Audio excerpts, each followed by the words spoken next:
बिस्मिल्लाहिर्रहमानिर्रहीम। अस्सलाम वालेकुम। मैं हूँ आसिफ और आप देख रहे हैं आसिफ फूड एंड टेस्ट। तो दोस्तों, आज मैं आपके लिए रमज़ान स्पेशल में पकोड़ों की अथेंटिक रेसिपी लेकर आया हूँ। ये पकोड़े हम पालक से तैयार करेंगे, जो कि इंतहाई क्रिस्पी और क्रंची होंगे। और जब आप इन पकोड़ों को खाएंगे तो इनमें से क्रंच की आवाज़ आएगी। और दूसरा ये कि जब पकोड़े को आप हाथ में रख के तोड़ेंगे तो वो जिस तरह शीशा छोटे छोटे पीसेस में टूटने के बाद डिवाइड हो जाता है, इसी तरह पकोड़ा भी छोटे छोटे पीसेस में डिवाइड हो जाएगा, यानी ये इतने क्रिस्पी और क्रंची होंगे। रेसिपी इंतहाई स्पेशल है, एंड तक देखिएगा। तो आइए इन मज़ेदार से क्रिस्पी पकोड़ों को बनाना शुरू करते हैं। बिस्मिल्लाहिर्रहमानिर्रहीम। सबसे पहले हमारे पास है पालक 2 से 3 प्याली, जिसको हमने अच्छी तरह से वॉश करके कटिंग कर ली थी, क्योंकि पालक के ऊपर काफ़ी डस्ट होती है। तो आप भी पालक को अच्छी तरह से वॉश कर लीजिएगा।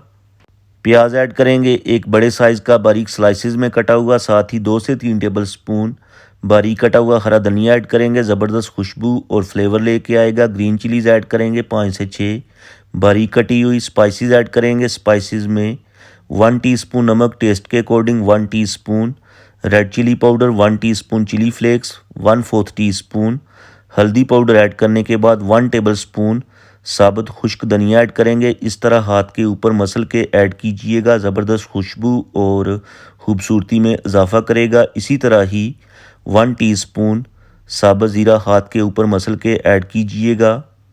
1 टेबलस्पून ऐड करेंगे अनारदाना। अब इन वेजिटेबल्स और स्पाइसेस को अच्छी तरह से मिक्स कर लेंगे। बेसन हम अभी ऐड नहीं करेंगे, वो इसलिए क्योंकि वेजिटेबल्स के अंदर काफ़ी पानी होता है। तो जब आप स्पाइसेस ऐड करेंगे वेजिटेबल्स के अंदर तो ये काफ़ी पानी छोड़ेंगी। तो इससे आपको अंदाज़ा हो जाएगा कि आपने बेसन जब ऐड करना है तो आप कितना पानी आपको रिक्वायर्ड होगा। तो यहाँ पर अच्छे से मिक्सिंग हो चुकी है। अब बेसन ऐड करेंगे 2 से 3 टेबलस्पून। बेसन जो है वो भी आपने इतना ज़्यादा ऐड नहीं करना। अगर आप ज़्यादा बेसन ऐड करेंगे तो जो पकोड़े हैं वो टिक्की नुमा होंगे और क्रिस्पी भी तैयार नहीं होंगे। तो यहाँ पर जो है अच्छे से मिक्स कर लेंगे। थोड़ा सा बेसन और ऐड करेंगे। पानी जो है वो आपने ज़रूरत के मुताबिक ऐड करना है। तो जस्ट आपको जितना रिक्वायर्ड होगा उतना ही पानी आप ऐड कीजिएगा। तो तकरीबन हमने 2 से 3 टेबलस्पून ही पानी ऐड किया था। तो यहाँ पर अच्छे से मिक्सिंग हो चुकी है। अब इनके हम पकोड़े तैयार करेंगे। तो चलते हैं नेक्स्ट स्टेप की तरफ। तो नेक्स्ट स्टेप में यहाँ पर हमने ऑयल को मीडियम फ्लेम के ऊपर गर्म कर लिया था। एक एक करके पकोड़े ऑयल के अंदर ऐड करेंगे। फ्लेम हम मीडियम रखेंगे और मीडियम टू लो फ्लेम के ऊपर इनको हम एंड तक फ्राई करेंगे।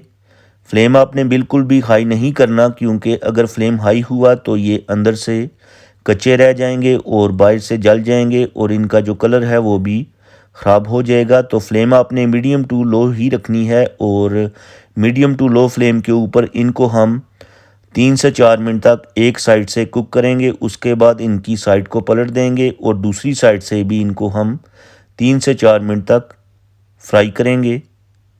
तो चलें जी दोस्तों, यहाँ पर हमारे क्रिस्पी क्रंची खुशबूदार पालक के पकोड़े तैयार हो चुके हैं। पूरे घर में खुशबुएं फैली हुई हैं। करते हैं डिश आउट और उसके बाद आपको दिखाते हैं फाइनल लुक और तोड़ के भी दिखाते हैं कि ये अंदर से किस तरह के बने हैं। होप कि आपको आज की रेसिपी पसंद आई होगी। आप इन पकोड़ों को रमज़ान में तैयार करें, साथ में ग्रीन चटनी बनाएं।